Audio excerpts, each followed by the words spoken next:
Hola, muy buenas tardes, tengan todos ustedes. Estamos en una emisión más de Doctores Online en TVO Diferente. Hoy vamos a hablar de un tema actual, muy común y en boga, que va a ser la importancia de la transfusión sanguínea y la donación altruista. Y para eso está aquí con nosotros nuestra invitada frecuente y consentida, la doctora Ana Gozalishvili Boncheva, es oncóloga médica. Doctora, bienvenida. Hola, muchas gracias de nuevo por invitarme a su programa. No, gracias a ti por acudir siempre que te invitamos. Y está también con nosotros el doctor Carlos León Edgar. El doctor es hematólogo. Doctor, bienvenido. Gracias, doctor, por la invitación. No, gracias. Qué bueno que nos acompañen para difundir esta información que es súper importante, ¿no? Para todo el ámbito médico y la población en general. Y bueno, ya entrando al tema de la importancia de la transfusión sanguínea, ¿eso es algo de la actualidad o desde cuándo existe la transfusión sanguínea? Pues investigué un poquito y existe historia desde 1881. Se reporta la primera transfusión sanguínea. Esta se realizó por el doctor Williams, en ese momento no recuerdo su apellido, y se lo hizo a su hermana. Su hermana acababa de tener un parto y tuvo un sangrado masivo. Entonces él en ese momento se le ocurrió conectarse a su vena y directamente le conectó a la vena de su hermana y con esto salvó la vida de su hermana. Eso es lo que tienen hasta ahora escrito de cómo se inició la primera transfusión. Y eso pasaron años y así se transfundían a los pacientes, directo de un paciente hacia otro paciente, y no se sabía nada. Y algunos no se podrían cumplir porque la sangre se coagulaba, o a otros lo administrabas y el paciente moría en el momento de la transfusión. Entonces también fueron avanzando la tecnología. Fue en 1907 que ya se descubre la compatibilidad de grupo de sangre, pero igual no se tenía bien conocido, era muy difícil hacerlo, entonces seguían transfundiéndose de paciente a paciente, o sea, transfusión directa a los pacientes. Y durante la Segunda Guerra Mundial es donde se descubre también la heparina, es donde se pueden también trasladar los paquetes globulares, y el riesgo de que ese paquete no se coagule fue con el invento de la heparina, que hasta el día de hoy nuevamente el doctor se sigue usando para los paquetes globulares para evitar la coagulación de los paquetes.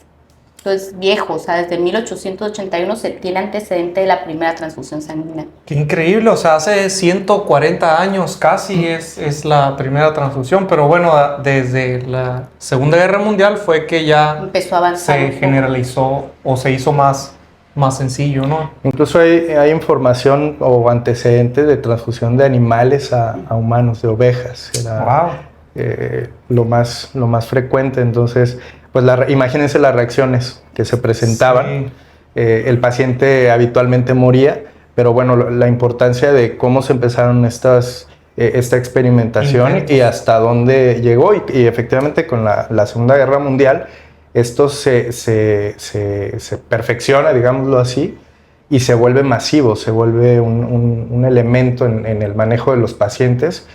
Definitivamente yo creo que una de las cosas más importantes en el manejo de los pacientes del último siglo es la transfusión sanguínea. Es uno de los manejos o de los tratamientos médicos de los que contamos, que son de los más efectivos y quizás al alcance con sus salvedades, pero al alcance de toda la gente. Y que salva las vidas, ¿no? O sea, pacientes que puede estar al borde de la muerte, con una transfusión puede salvar la vida de este paciente. Así ¿no? es. Sí, generalmente es una condición de vida o muerte cuando necesitas la transfusión, ¿no? Digo, no siempre, pero es frecuente que eso sea. ¿Y quiénes pueden donar? ¿Todas las personas son candidatos a donar sangre o quiénes pueden donar sangre? Potencialmente cualquier persona sana puede hacer donación. Obviamente hay que cumplir ciertas condiciones, sobre todo la edad, ser mayor de edad, preferentemente un peso mayor a 50 kilogramos, esto sobre todo para las mujeres por cuestiones de que no se descompensen a la hora de la extracción sanguínea, que no haya enfermedades relevantes o enfermedades infecciosas activas, que no se estén tomando o que no estén bajo tratamiento médico, o pacientes oncológicos, por ejemplo, pues no, bajo tratamiento médico no podrían hacer donación en periodo agudo. Básicamente son como los... O sea, hombres y mujeres adultos sanos Y pueden donar. bueno, el peso y ya. Y ya. Y muy importante, ¿no? Que no llegas y te extraen la sangre, sino que existe un procedimiento. Antes de la extracción, uno pasa el paciente con un médico, entonces se hace un cuestionario completo, como dice el doctor, a ver si tiene alguna infección o si no tiene una infección. Después de ahí se toma el estudio de sangre para ver los parámetros, para ver si el paciente es candidato o no a donación. Ese es el primer paso. Después de la donación, se estudia el paquete globular para determinar si es o no candidato para que se pueda donar a otro paciente. O sea, ya hay unas normas muy establecidas para que el paquete sea candidato a donarse a un paciente. O sea, tiene que pasar todos estos filtros antes de un paciente poder recibir la sangre, ¿no? La entrevista que mencionaste y los estudios de laboratorio que se le hacen a... La revisión física. Quería comentar, es muy fácil decir, cualquier persona sana, pero la pregunta frecuente, bueno, yo soy diabético, ¿puedo donar? Okay. Soy hipertenso, ¿puedo donar? Tengo un problema de tiroides, ¿puedo donar? Recibí una vacuna hace tanto tiempo, ¿puedo donar? Creo que ahí es que podemos incidir. Ejemplo, un paciente diabético sí puede donar siempre y cuando esté controlado y no utilice insulina. Es una condición que el paciente puede acudir a hacer donación. El paciente hipertenso, si está controlado, puede hacer donación sin ningún problema. Paciente con una condición cardíaca, infarto, preferentemente no. Se tendría que hacer una revisión muy exhaustiva del paciente, pero de preferencia los pacientes con enfermedades cardiovasculares pues no son candidatos. Y lo que todo el mundo se pregunta, tatuajes. Tatuaje se puede donar siempre y cuando se tenga ya un año de haberse tatuado. Lo mismo el piercing, cualquier perforación tiene que haber pasado un año de esta. ¿Y vacunas? Lo mencionaste ahorita, pero... Vacunas, ¿no? Depende también qué tipo de vacuna. Por ejemplo, un ejemplo muy típico, vacuna de la rabia. Por algún motivo vacunaron al paciente contra la rabia, no puede vacunar. Vacuna contra coronavirus, sin ningún problema, 2 semanas. 2 semanas. COVID.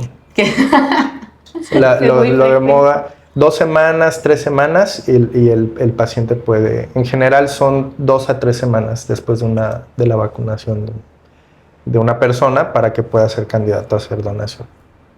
Ok, entonces básicamente lo que en tu organismo anda circulando es lo que vas a transmitir al otro paciente, por eso mencionaste que de insulina no. Lo del cardíaco, más que nada porque no se vaya a descompensar el paciente que le extraen la sangre, ¿cierto? Así es. Más que el paciente que la recibe. Otro candidato importante a donar, es uno mismo. O sea, el paciente que va a recibir sangre puede ser su mismo donador. Y estamos hablando de autodonación, autotransfusión. Y si el paciente, un ejemplo, se va a operar o tiene alguna condición física que no le impida hacer su propia donación, él mismo puede ser su donador. Y qué mejor para evitar los mayores riesgos. O si no, cirugía programada, me van a operar en 2 meses, 1 mes. Bueno, voy donando sangre para tener sangre disponible, ¿no? Para tener mi guardadito. Es un poco difícil porque solamente se pueden conservar los hemoderivados, la sangre específicamente, 42 días.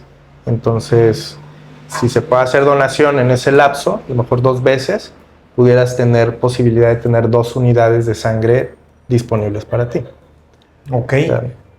Una pregunta frecuente que se hacen, cuando hay donación autóloga, o de la misma persona, ¿te ponen a ti tu misma sangre? ¿O que si tú le vas a donar a un familiar, amigo, conocido, le ponen tu sangre o es otra? No, es solo para ti. Okay. Sí, cuando es donación autóloga va con la leyenda bien especificada que solo es para la persona que la donó. Si no la llegase a utilizar, porque puede ser, se desecha, se tiene que desechar. Entonces, si no se puede transferir a otra. Y por ejemplo, si tienes un familiar enfermo y vas a donar sangre, ¿le van a transfundir tu sangre a ese paciente? ¿O le ponen sangre a otro paciente? ¿O es indistinto? Fíjate que en México la transfusión o la donación es por reposición. O sea, el banco de sangre pone la sangre en el momento que el paciente lo requiere y luego la repone con la donación del familiar. Si tiene suerte, pues a lo mejor le va a tocar la sangre de su familiar, pero habitualmente no ocurre así, es por reposición. Le pongo lo que yo tengo en banco y luego lo reponen ya y servirá para otro paciente. Ok. Una pregunta que tenía anotada ya, ¿es seguro recibir sangre? O sea, ¿qué tan seguro? ¿Qué riesgos hay? ¿Hay alguna estadística de riesgos o algo de recibir sangre?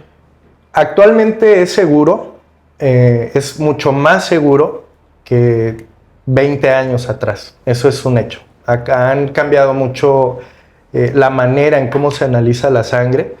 Los sistemas que tenemos actualmente de sensibilidad para detectar algún microorganismo, algún agente infeccioso, son muy específicos, muy sensibles. Entonces, de manera general, actualmente es muy seguro donar sangre. Se tienen que cumplir muchas normas, muchas regulaciones para poder hacer este acto. Sin embargo, como cualquier procedimiento médico, no está exento de alguna complicación. Pero ya no es como antes, que podías adquirir alguna infección por hepatitis B, hepatitis C, VIH, alguna infección viral, ¿no? La norma ya te indica, la norma oficial mexicana ya te indica que debe ser estudiado cualquier paquete para determinar si existe cualquier organismo infeccioso. Entonces el riesgo de adquirir una infección por una transfusión ha disminuido muchísimo. Sí, debe ser cercano a cero, ¿no? O sea, sí. Sí, en realidad sí es menos de cero. ¿Cuántos mililitros de sangre le extraen a un paciente cuando va a donar?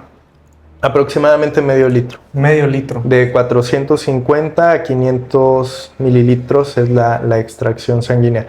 Esta es la manera convencional, es como el estándar. Extraíamos sangre total, se conectaba a la aguja, se extraía esa cantidad y de ese paquete globular se extraía plasma, se extrae plasma, se puede extraer plaquetas, se pueden extraer otros componentes. Actualmente hay máquinas ya muy novedosas, como toda la tecnología ha avanzado, y únicamente escogen lo necesario para el paciente o lo que quiere donar el donador. Específicamente glóbulos rojos, solamente seleccionan glóbulos rojos y se sacan. Si son plaquetas, se sacan. Solo plaquetas, no todos los demás elementos. Entonces, esto lo hace muy específico. Ya no hay necesidad de estar extrayendo todos los componentes de la sangre, que finalmente pues eso puede provocar mayor descompensación en el paciente, ¿no? Ya podemos ser muy, muy específicos a la hora de qué elegir y qué necesita el paciente y podemos elegirlo ya. O sea, te conectan a la máquina filtra, digámoslo así, o centrifuga o separa los elementos que quieran obtener. Así es. Y regresa. Y te regresa lo que no requiere y extrae únicamente lo que necesita el paciente. Mencionaron ahorita plasma, glóbulos rojos o blancos, o ¿cuál es la diferencia? O sea, ¿cuáles son los tipos de donación? Cuando hablamos de donación, habitualmente dicen, puedes salvar 3 o 4 vidas. Y precisamente se debe a qué puedes obtener de cada hemodiderivado. De una extracción convencional, puedes extraer glóbulos rojos, digamos, es una vida de un paciente, no sé, un accidente y tuvo una hemorragia masiva, puedes salvarle la vida porque puedes extraer glóbulos rojos. Okay. Pero también puedes extraer plasma. Paciente que pierde también en el mismo accidente, pierde plasma. El plasma es un elemento también de la sangre en donde van ciertas proteínas y también ayuda a la coagulación. Entonces, puedes transfundir plasma, sería, digamos, la segunda vida. Puedes transfundir plaquetas. Un paciente que por alguna condición sus plaquetas, ejemplo quimioterapia, después de una quimioterapia, un ciclo de quimioterapia intensivo, bajan sus plaquetas en exceso y tiene hemorragia, pues sería la tercera vida que puedes salvar con un paquete donado. Y el otro elemento son los crioprecipitados. Estos son elementos muy específicos de la coagulación, pero hay cierto grupo de pacientes que los pueden requerir y digamos que esa es la cuarta vida. Pero en general es esos glóbulos rojos, plasma, plaquetas y crioprecipitados. Son esas enfermedades raras que tienen sus números, ¿no? Ya no me acuerdo de todos los factores, pero sí hay enfermedades que tienen sus... Muy específicas que requieren esto. Es súper útil, entonces, o sea, si hacemos la cultura de la donación, podemos pues solucionar muchísimos problemas, muchísimas enfermedades. accidentes, salvar vidas, o sea, de todo. Y un tip para que se animen más a donar es el hecho de que también teniendo muy altos los niveles de ferritina, la persona vive menos. Entonces, el donar, tú disminuyes tus niveles de ferritina y aumentas tu supervivencia. No solamente salvas la vida de alguien, sino que también aumentas tu supervivencia y te mantienes mucho más joven. Entonces, sí está muy bien hacerse la idea de ir a donar. Y como le digo a toda la gente, o sea, ir a donar, te hacen un estudio completo de sangre, donde te ve un médico gratis, tú vas, dejas tu sangre, te estudian completamente y aparte te mantienes más joven donando un paquete de sangre, aunque sea 1 o 2 al año, no interfiere en nada, ¿estás de acuerdo? Sin problema. Lo recuperas sin ningún problema. Como él estaba comentando, yo cada 6 meses altruistamente voy y dono mi sangre. A veces no me dejan, pero me espero unas 2 semanas y ya voy y la dono. Así es, De hecho, por eso es que acuerdo. decían que las mujeres viven más que los hombres, porque las mujeres tenemos ciclos menstruales, entonces tenemos mucho más bajo los niveles de ferritina, comparado con los hombres. Es por eso que nosotras vivimos más. Entonces, si vas a transfundirte, pues uno prolongas tu vida y salvas la vida de alguna otra persona. Doble beneficio. Todos esos beneficios tiene donar, o sea, y puedes, ¿cada cuánto se puede donar? Cada 6 meses, lo mencionaron. Es variable, más o menos cada 3 meses puedes hacer donación de glóbulos rojos, en teoría, porque es el tiempo en el que tu médula ósea regenera en su totalidad lo extraído. Pero puede acortarse ese tiempo, obviamente depende de tu condición física, de tu alimentación, de otros factores. Plaquetas se pueden donar, por ejemplo, cada 15 días, eso es muy importante lo que mencionaste, que es algo que nosotros como médicos sí lo sabemos, a lo mejor el público no. La sangre no es que la pierdas, la donas y ya no, y te quedas menos 1 litro, ¿no? Tú produces esos glóbulos rojos, esos glóbulos blancos, vuelves a producir esa sangre que tenías, ¿no? Ese es otro efecto benéfico. Tú forzas a tu médula a regenerar sus células. Entonces, también hay estudios ahí que hablan de cierto beneficio al estar haciendo esa renovación más constante. Y también en enfermedades oncológicas, o sea, el tener niveles no tan altos de ferritina, evitas el tener a tu cuerpo en un estrés oxidativo y con esto también evitas muchas enfermedades oncológicas. Entonces hay muchísimos beneficios de donar sangre. Perdón, últimamente estamos muy habituados al proceso inflamatorio. Con COVID, por ejemplo, ahí fue donde aprendimos mucho de inflamación. Y precisamente lo que comenta la doctora tiene que ver con ese proceso de inflamación generalizada en todo tu cuerpo. Entonces, pues un beneficio, digamos, tangible hasta cierto punto. A tu salud. O sea, ¿en cuánto tiempo una persona normal que va a donar sangre, no sé, cada 6 meses o cada año, ojalá todos lo hiciéramos, 500 mililitros o 450, ¿en cuánto tiempo recupera su nivel circulante de sangre? El nivel circulante lo recupera en 10 días, menos de una semana, tal vez. Con buena hidratación. Con una buena hidratación, una buena alimentación. A lo mejor el nivel de hemoglobina es lo que va a tardar quizás un par de semanas, pero el volumen, que es lo que entendí, el volumen ese se recupera en un par de días, ¿no? Sin ningún problema. O sea, no tiene síntomas, o bueno, ¿hay algún síntoma no deseado después de donar sangre y cuándo voy a dejar de sentir eso? Por ejemplo, en este lugar donde ahorita está haciendo mucho calor, después de extraerte medio litro de volumen de líquido, si está haciendo mucho calor y no te hidratas adecuadamente, pues tu presión puede bajar. Sí. Entonces, a lo mejor te sientes cansado o con sueño, pero esos síntomas el cuerpo los compensa en un par de días. Ok. Entonces, quizás ese sería el mayor efecto, el cansancio después de la donación. Alguien dice, ok, tómate unas cervezas después de donar sangre, eso es un mito, ¿verdad? No, mejor agua. Mejor agua. Es diurética, entonces mejor agua. Ni café, agua. Agua, pura agua. Que cebolla y cerveza, pero no, agua. Hidratación normal alimentación agua adecuada. ¿Se puede tomar multivitamínicos o hay alguna otra? Se puede. En realidad, si el paciente se alimenta bien, pues no hay necesidad y tiene una médula ósea suficiente, no tendría necesidad de hacerlo. Pero bueno, si por alguna razón su estilo de vida es muy ajetreado, pues puede recurrir a ciertas vitaminas para regenerar un poco más rápido. Mencionamos ahorita quién puede donar, pero no mencionamos quién no puede donar. Embarazadas, por ejemplo. Embarazadas. Pacientes con enfermedades infecciosas, crónicas, sea hepatitis B, hepatitis C, virus de VIH. Yo aquí te voy a preguntar algo. Yo escucho muchos pacientes que me dicen, no, yo no puedo donar porque yo tuve hepatitis A. ¿Hepatitis A es una contraindicación para la donación? Solo si fue menos o antes de los 9 años. Después de ese tiempo, no hay ningún problema. O sea, el paciente, si tuvo hepatitis después de los 9 años, no puede donar. Si fue antes de los 9 años... Hepatitis A. Hepatitis A. Cualquier tipo de hepatitis okay. en general. Entonces, un paciente curado de una hepatitis C no puede donar ya. No. Hepatitis B y C excluidos. VIH tampoco, ¿no? VIH no.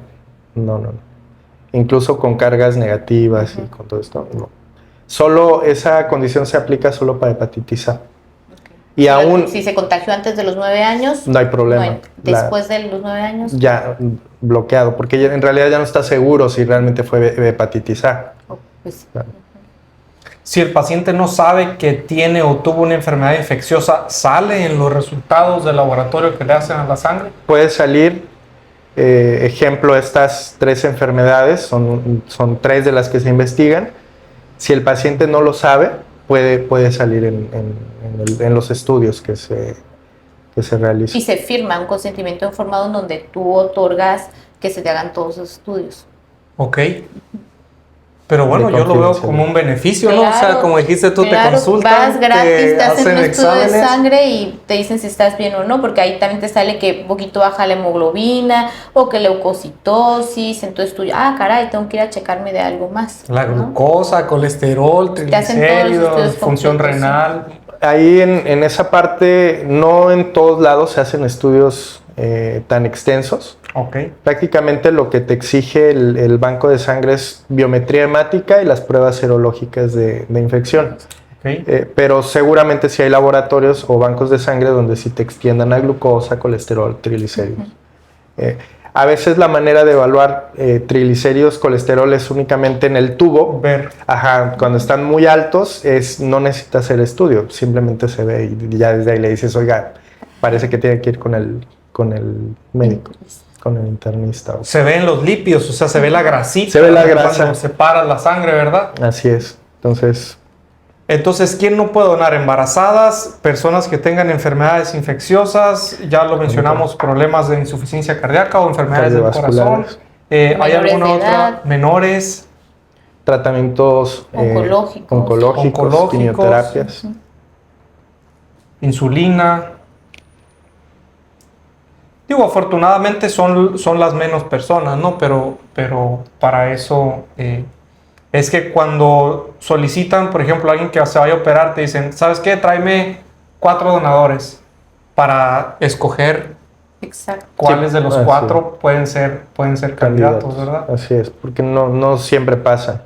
A veces llegan con 10 y no pasa ninguno, pasa uno. Entonces, pues sí es importante tener como... ¿Y el por qué se desea hacer este tipo de programas? Porque no existe la conciencia aquí en Baja California Sur. Tenemos muchísimo problema de conseguir paquetes globulares.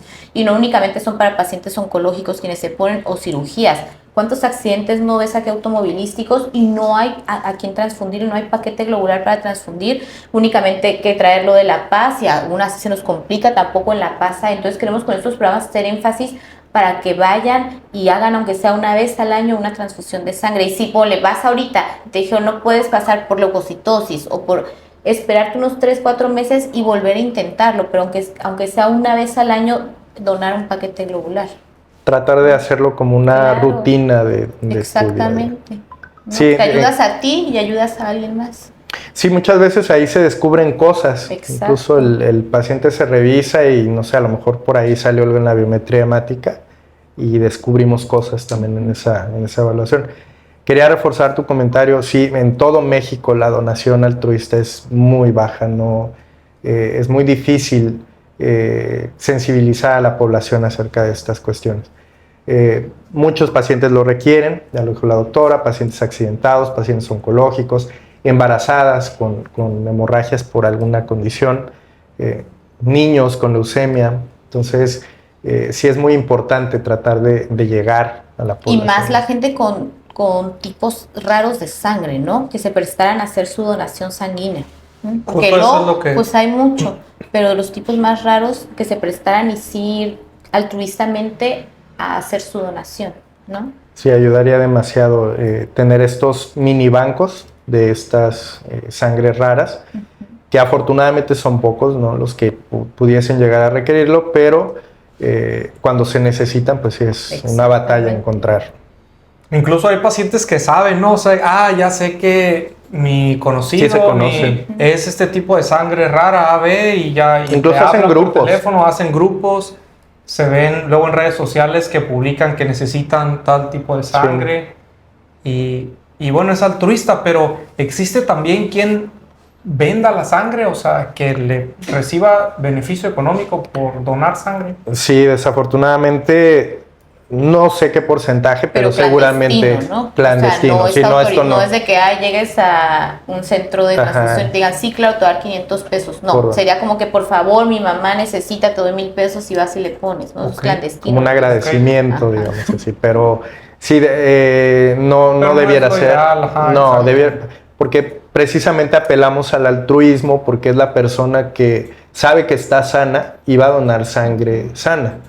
La persona que le pagas, probablemente por el dinero, va a omitir cosas para tratar de hacer la donación. Por eso es que se apela mucho a preferir la sangre altruista. Desafortunadamente, pues es muy bajo el porcentaje.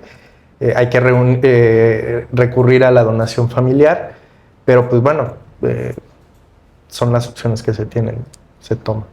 ¿Existe banco de sangre aquí en Los Cabos? ¿Hay banco de sangre? Sí, hay bancos, hay un banco de sangre, bueno, había un banco de sangre. El único banco de sangre privado estaba en el Hospital H+, ahorita no está operando, y de ahí son puestos de sangrado los que están en los hospitales públicos. Los bancos de sangre como tal están en La Paz. En La Paz. Ese es otro problema para nosotros. Los Cabos ha crecido, sigue creciendo, y cada vez necesitamos más de estas terapias. Necesitamos acercarlas. Yo creo que en un futuro próximo ya contaremos con un banco, otra opción de banco de sangre para... O sea, en una urgencia tiene que ir la ambulancia por sangre a La Paz y traerla, ¿o cómo funciona? Primero donar. Un caso hipotético, un paciente con una hemorragia pierde sangre, pierde plaquetas, requiere plaquetas. Primero hay que ir a donar plaquetas o encontrar y hay horarios establecidos para la donación. Así o sea, sí nos meten en un estrés muy grande como médicos todo ese... Tiempo de espera ruta. para... Y tiempo que sabemos puede ser o es crítico. Puede ser la diferencia entre que el paciente viva o el paciente muera, ¿no? Entonces sí, es un proceso muy largo. La Paz, allá está la única máquina que lo puede hacer y de ahí trasladarlo. Y aparte, las plaquetas o lo que sea que se vaya a donar tiene que pasar por el proceso de análisis, que también pues son varias horas, y hasta que lo podamos tener aquí, pues sí pasan suficientes como para complicar a un paciente. ¿Cuáles son los casos más frecuentes que necesitan sangre? O sea, ¿quién es el que más recibe accidentes, sangre? ¿no? Los accidentes automovilísticos y las embarazadas, ¿no?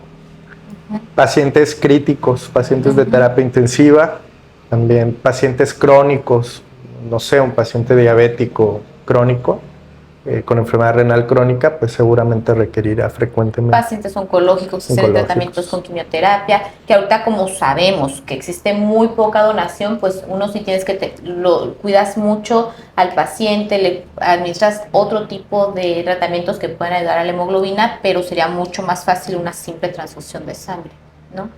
Sí, hay otras opciones, pero a veces la forma más rápida y... Costo-beneficio. Costo-beneficio. ¿No?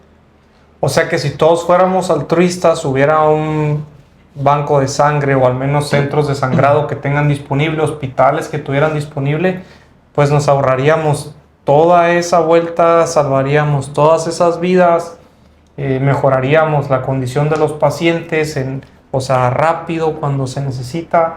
Entonces, y es algo de decisión, o sea, de educación de la población general, o sea, no es algo difícil. No creo que cueste mucho dinero. Es gratis. No sé. Y de educación, como dices, o sea, el saber y no temer, ¿no? No te va a pasar nada. O sea, tú no, tú al donar un paquete globular no te pones en absolutamente ningún riesgo. La aguja está totalmente cerrada, es una aguja anual, no puedes adquirir ninguna infección durante la transfusión. O sea, tú como tal no existe ningún riesgo en el momento de extraerte ese litro de sangre para la donación, ¿no? Ya si un órgano, pues si entras a una cirugía, pero esto no tienes absolutamente ningún riesgo como tal, ¿no? No estamos poniendo en riesgo ni tu vida ni nada en ti para hacer este tipo de donaciones. Pues no, puros beneficios, ya lo mencionaste. Te mantienes joven. Te mantienes joven, exacto. Y puedes disminuir riesgo de algunas enfermedades oncológicas también, ¿no? Como dice el doctor, evitando tener un estado proinflamatorio a tu cuerpo con cifras altas de niveles de hierro. ¿Existe alguna edad donde ya no se pueda donar? O sea, lo mencionaron adultos, o sea, 18 en adelante, pero ¿hay alguna edad tope donde ya no puedas donar? Sí, 65 años. 65 años. Es la edad tope. Por norma es la edad tope, sin embargo hay ciertas excepciones donde si el paciente tiene un poco más de esa edad pero es saludable o es sano, puede hacer donación. Okay. Son los menos. Una persona, no sé, un accidente, ¿cuánta sangre puede recibir? O sea, ¿hay como que es ilimitado o hay como que ciertas...? Se puede acabar un banco de sangre, por ejemplo. Un paciente en extrema gravedad puede vaciar un banco de sangre. O sea, 10 paquetes o más. O hasta cirugías, ¿no? Cirugías grandes, oncológicas. Programadas, por ejemplo, también las pueden conceder. Sí. De hecho, hay varios pacientes que no se operan aquí, no porque el médico no pueda operarlos, sino que porque no contamos con esa cantidad de paquetes globulares por los cuales se tiene que enviar fuera al paciente para realizarse ese tipo de cirugías programadas. Una cesárea, por ejemplo, programada, sale de control, hay una hemorragia no controlada, puede vaciar el banco de sangre y complicarse aún teniendo de soporte ahí algo. Wow, o sea, una cirugía de todos los días, una cesárea, ¿hay cuántas cesáreas al día? Muchísimas, ¿no? Así es. ¿Y dónde puedes donar? O sea, ¿dónde aquí en Los Cabos se puede donar o tienes que ir a La Paz a donar o dónde se puede donar? Hay centros de donación en Los Cabos. Ahorita son los hospitales públicos, Hospital General, es donde se podría hacer donación. Próximamente ya habrá al menos un lugar más para hacer donación. Ok, pues ya escucharon, vayan a donar, ya vieron todos los beneficios, conocen lo que nos ayudan a los médicos y a los pacientes principalmente, si cambiamos esa cultura que no nos cuesta nada o hasta a ti mismo te puedes salvar, ¿no? Uno no sabe si estás en un accidente y te está pasando tu propio paquete globular. Exacto, pues no sabes si puede ocurrir un accidente, tienes razón. Nos quedamos sin tiempo. Antes de despedirnos voy a mencionar los teléfonos donde pueden acudir con consulta con estos doctores. La doctora Ana Gozalishvili, el teléfono para pacientes es particular 612-15-75809. Lo repito, 612-15-75809. Y en WeCare es 624-22-67007. Lo repito, 624-22-67007. Eso en WeCare. Y el doctor Carlos León, el teléfono para atender a los pacientes es 624-13-88002. Lo repito, 624-13-88002. ¿También trabajas en WeCare, ¿no? En WeCare también. Perfecto, pues ya escucharon. Aquí tenemos dos expertos. Redes sociales. Wow. Síganme por favor en oncóloga-Cabo San Lucas y en Hemato Los Cabos @ y también tenemos en WeCare, ¿no? Tenemos WeCare también nos pueden seguir en las redes de WeCare. Pues ya escucharon, síganos, siempre pasan tips ahí, me gusta ver sus redes sociales porque tienen ahí varios tips y publicaciones y nos vemos la próxima semana. Muchísimas gracias. Gracias. Gracias a ustedes. Gracias.